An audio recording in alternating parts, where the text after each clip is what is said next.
মাওয়া ঘাটে, কাঁঠালবাড়ি ঘাটে, মাওয়া ঘাটে যারা এই অবস্থায় যারা পড়েছে তারা বুঝতো যে কাকে কষ্ট বলে। এমনও সময় গেছে ঈদে চাঁদে যে আমরা আমাদের অনেক আত্মীয় স্বজন এই মাওয়া ঘাটে গিয়ে 10 ঘন্টা 12 ঘন্টা ভোরে ঢাকার থেকে স্টার্ট করে গেছে, এরপরে মাওয়া গিয়ে ওইখানে গোল চক্করে পড়তো। সেখানে গোল চক্কর মানে বুঝতে পারতেছেন তো, নাম আর বললাম না। এই চক্করের পরে পয়সা করে দিয়া আবার তাও সিরিয়াল করতো মাঠের ভিতরে ঢুকে, এরপরে সিরিয়াল দিয়ে ফেরিতে উঠাইতো। এই লোক গিয়া পরদিন ভোরবেলা হয়তো ঈদের জামাত পেত, এরকম একটা সময় গিয়া 10 ঘন্টা তো ফেরিঘাটেই থাকতো, 12-14 ঘন্টা এই ফেরিঘাটের। মহিলাদের বাথরুম বলেন, কষ্ট বলেন, এরকম অনেক ঘটনা আছে। আমরা যখন বিশেষ করে আমার বাড়ি শরীয়তপুরের ভেদরগঞ্জ, ওইখান থেকে আমরা ছোট সময় যখন লঞ্চে চড়তাম ভেদরগঞ্জ থেকে, 1.5 তলা লঞ্চ, পদ্মা মেঘনার ঢেউ কারা পাইছেন আমি জানি না, আমি অনেকবার পেয়েছি। কি মানে অনেকবার লঞ্চের ভিতরে কান্নাকাটি করতাম, কিরা কসম কাটতাম যা ঢাকা যাব না, আল্লাহ বাঁচাও, ইত্যাদি ইত্যাদি। তো এই অবস্থার থেকে আমার উপলব্ধি আসছে। আমার এই উপলব্ধি, আপনারা সবাই শরীয়তপুরের বাসী কিংবা মাদারীপুরের বাসী, ওই অঞ্চলের বাসী, দক্ষিণ অঞ্চলের মানুষ আমি জানি।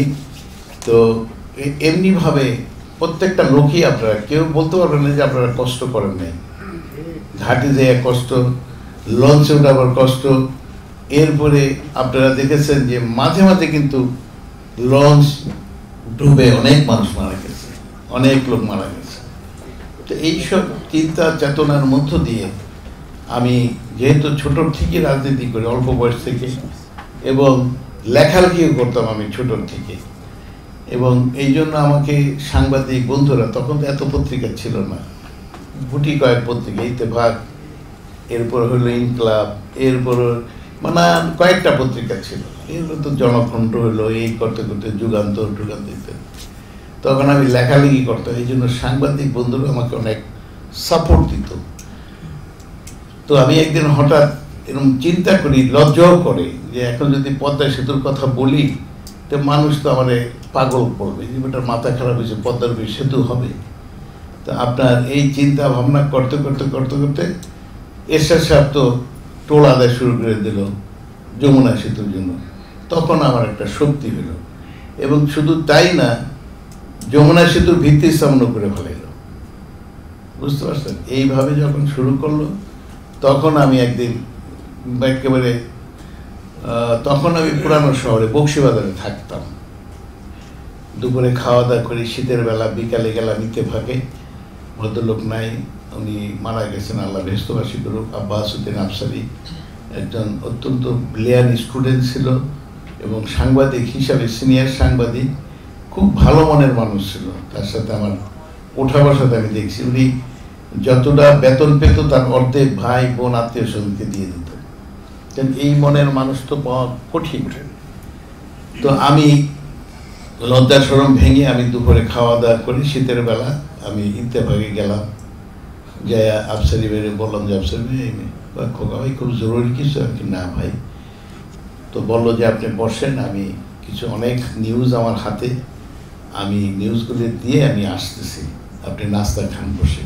আমি যথারীতি ওনাদের ওয়েটিং রুমে বসলাম, নাস্তা টাস্তা পাঠাইল, খাইলাম।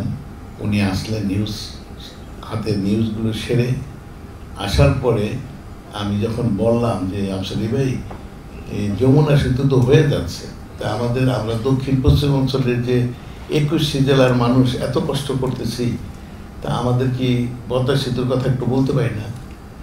বিশ্বাস করবেন না আপনারা, উনি লাভ দিয়ে সোফার থেকে উঠে আমাকে জড়াই দিয়ে কান্দিয়ে দিলেন একেবারে।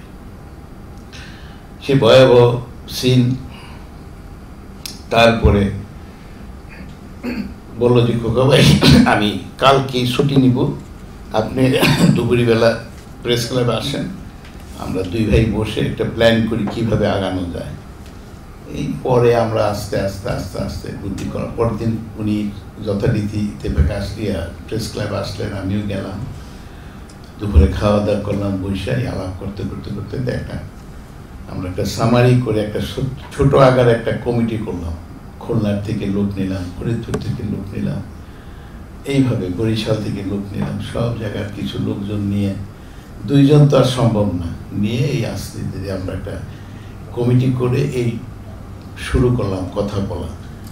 এই কথা বলতে বলতে দেখলাম যে এটা খুব জনপ্রিয় হয়ে গেল, বুঝছেন মনির ভাই, কামাল ভাই, ভীষণ জনপ্রিয় হয়ে গেল। দেখলাম আমি যখন, আর নিউজগুলো আমি নিয়ে যেতাম, উনি তো সাংবাদিক মানুষ, উনি যেতেন না, উনি খালি ইত্তেফাকি দিতেন।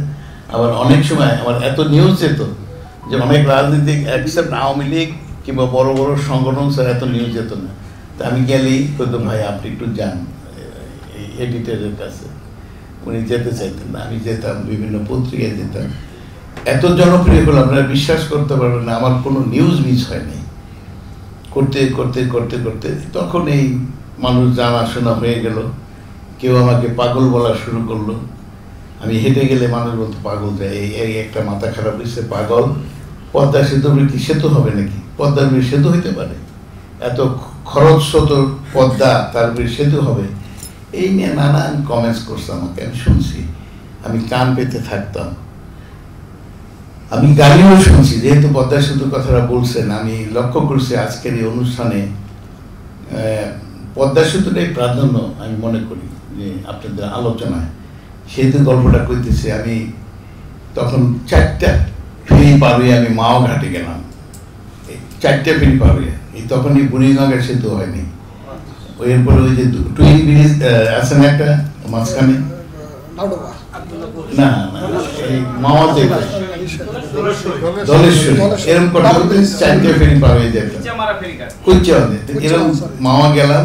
আমার লগে 2 জন সঙ্গী ছিল, তো ক্ষুধা লাগছে, দুপুরবেলা খেতে বসলাম। তখন বনের ঘর, সনের ঘর, ভালো কিছু দোকান নাই, খেতে বসলাম দুপুরবেলা, শুধু বালু কনকন কন করে কামড় দেই, ভাত, ইলিশ মাছ ইত্যাদি খায়া এই ট্রলারে চললাম। যে আমাদের যে সাংবাদিকরা প্রশ্ন করে যে আপনি যে সেতু নিয়ে আন্দোলন শুরু করছেন, এটা কত কিলোমিটার হবে আর কোন জায়গা দিয়ে হবে, এটা একটা বিশাল ব্যাপার না? এই আমি গেলাম এই ইয়াতে উঠলাম, কি জানি কয়টা, ট্রলারে উঠে। তখন কিন্তু এই ঘাট ছিল না, তখন ছিল শুধু ওই যে আমাদের মাদারীপুরের ওই যে ঘাটটা, কাওড়াকান্দি। তো এই ঘাটে গেলাম, তো মাঝখানে করছে কি এমন ঢেউ উঠলো, ট্রলার তো ভীষণ রোলিং, মানুষ দোয়াদুর পড়া শুরু করলো ট্রলারের ভিতরে। তো লোকজন ঢেউটা থামার পরে গালাগালি শুরু করছে, কয়েক সারার মাথা খারাপ হয়েছে, ঠিক এই ভাষাটা যে পদ্মা সেতু বলে সেতু, পদ্মার উপরে বলে সেতু হবে, সারার মাথা খারাপ হয়েছে। পোস্টার ব্যানার দেখলাম, নামটা মতো অতটা তো খেয়াল করে না পাবলিক, দেখছে যে পদ্মা সেতু চাই, এই সেই গালি শুনলাম। যার ওই পার থেকে ঘুরে ট্রে আসলাম, তখন আমি জিজ্ঞেস করলাম অনেকে যে ভাই এটা কত কিলোমিটার হতে পারে এরকম। তো বললো যে এটা 6 কিলোমিটার হবে, কেউ 7 কিলোমিটার ইত্যাদি ইত্যাদি। এরপরে আরেকদিন গেলাম আমি আরিচা দিয়ে যাচ্ছি বোনের বাসায় ফরিদপুরে, আমার বড় বোনের শ্বশুরবাড়ি ফরিদপুর, আপনারা অনেকেই চিনেন তাকে, খন্দকার মোশাররফ, ইঞ্জিনিয়ার মোশাররফ, মন্ত্রীও ছিল, তার 4 নম্বর চাচা ছিল আমার বড় ভগ্নিপতি। তো আমার বোনও নাই, ভগ্নিপতিও নাই। তো সেখানে যাওয়ার পথে লঞ্চে উঠলাম, আবার আরিচা যাওয়ার সময় ঢেউ উঠিয়ে গেছে। তো দোয়াদুরু যে জাপানে পড়তেছে, ভীষণ ঢেউ পদ্মার। যখন ঢেউ থামলো, এরপরে এই গালিগালা শুরু করছে, ব্যাগ ছালার মাথা খারাপ হয়েছে, ঢাকা শহরে ব্যানার পোস্টার দিয়ে বইরে ফেলাইছে পদ্মা সেতু, এর ভিতরে পদ্মা সেতু হয় কিনা ইত্যাদি আমি শুনতেছি। তখন আমার একটা সান্ত্বনা হলো কি জানেন, তখন বুঝলাম যে আমার মেসেজটা বাংলাদেশে পড়ছে, গ্রামগঞ্জে জেলায় জেলায় পড়ছে। আপনারা বুঝতে পারছেন আমার কথাটা? আমি খুব শান্তি পেলাম।